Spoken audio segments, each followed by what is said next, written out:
So we all do it.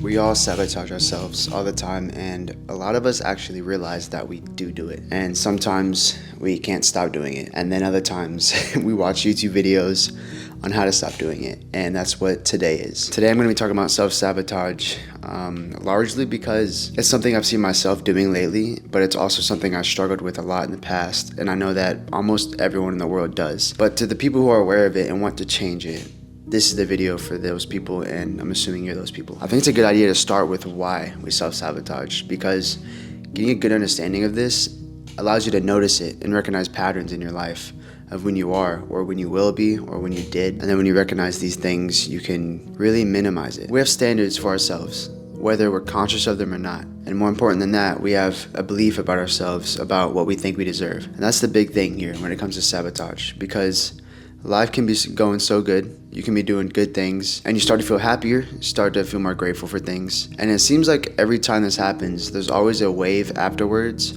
of a downtrend of how you feel, of your motivation, and the way you view yourself. And that is because of your internal beliefs about yourself. My brothers and I have grown like 5 million followers on social media on other pages, not this one. We've grown millions of followers, and we built a business in the back end of that, an e-commerce business that now does anywhere from 100 to 200K a month in revenue.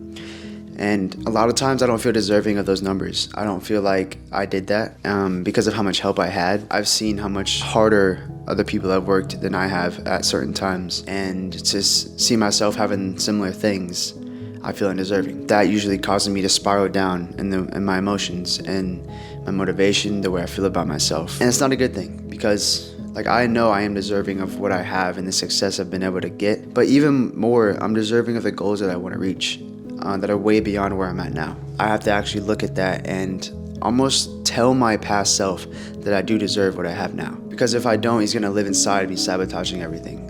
You have to be your own guiding hand, and other people can be it for you in certain ways, but at the core, to be really strong foundation of the belief you have in yourself and not sabotaging the goals that you have and who you want to be. You have to be there for you. It looks like reflecting internally and figuring out these certain parts of yourself, the parts that feel undeserving of things, and just recognizing who you're speaking to, what version of yourself has the trauma that holds you back.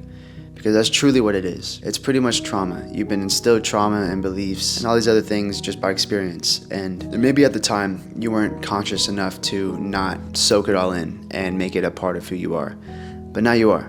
You're older now, you have bigger goals, and you need to let that version of you know that he is okay. That's really the big change that's made from the version of you who sabotages himself every time life is going good versus the version of you that doesn't do that anymore. It's the healed traumas, the healed wounds, the reframed belief systems, and the feeling of you deserving what you want. I'm still in this process. I still, like I said, I sabotage myself constantly, and I notice it. I'll stay up late when I know I shouldn't. I'll wake up late when I know I should get up early. I'll fuck off for an entire day instead of doing the work that I know I should do to build the business that I have, to grow the following I want to grow, to make these videos. I almost feel like I don't deserve to have my own voice in the world, even though I've had it with other people. That's something I need to change about the way I see it. The other big piece of getting rid of this giant cycle of self-sabotage is raising your standards about who you are. So this is another thing where you sit down, probably with a journal, that's what I do.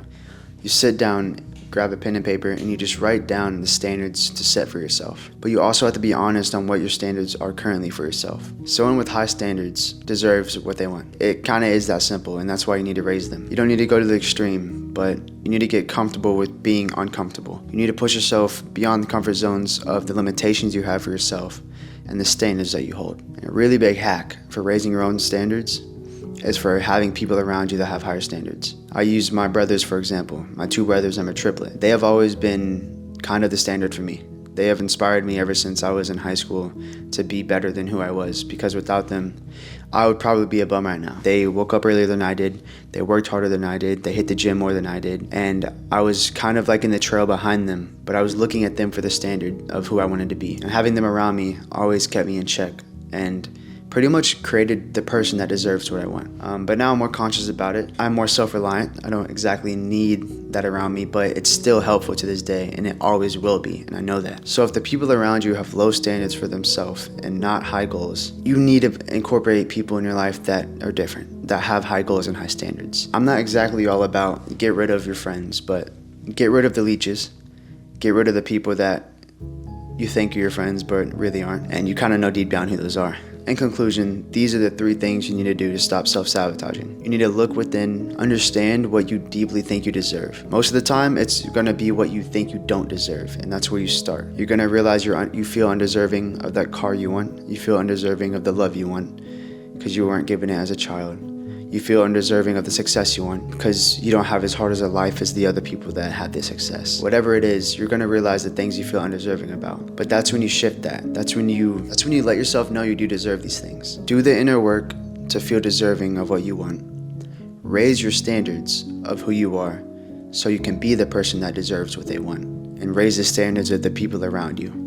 The 4th thing I would say is to subscribe to this YouTube channel because I'm going to be posting every week about topics like this. If you take these 3 things from this video and start doing them today, you're going to recognize when you're self-sabotaging, and you're going to be able to push through it because you're going to know it, and you're going to feel it, and you're going to have resistance to the things you want to do. But now you're going to be able to see it for what it is and not just feel it for how it feels. You can see it, you can step outside of it and realize this is that old version of you trying to sabotage. This is the part of you that feels undeserving. Recognize you are deserving and just do the thing. Come back to this video in like a year whenever you're a millionaire because of this random ass video on YouTube.